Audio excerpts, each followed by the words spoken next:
بسم اللہ الرحمن الرحیم۔ ناظرین السلام علیکم ورحمۃ اللہ وبرکاتہ۔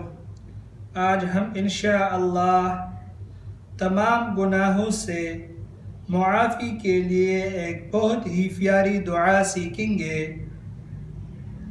یہ دعا جو شخص سوتے وقت 3 مرتبہ پڑھے اس کے تمام گناہ معاف ہو جائیں گے، خواہ وہ سمندر کی جاگ کی برابر کیوں نہ ہو۔ دعا یہ ہے: استغفر اللہ الذی لا الہ الا ہو الحی القیوم واتوب الیہ۔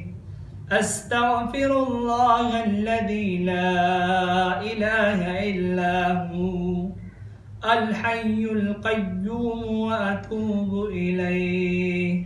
ترجمہ اس کا یہ ہے: میں مغفرت و بخشش چاہتا ہوں اس اللہ سے جس کے سوا کوئی معبود نہیں، اور وہ حی القیوم ہے، ہمیشہ رہنے والا اور سب کا کارساز ہے، اور میں اس کی طرف رجوع کرتا ہوں۔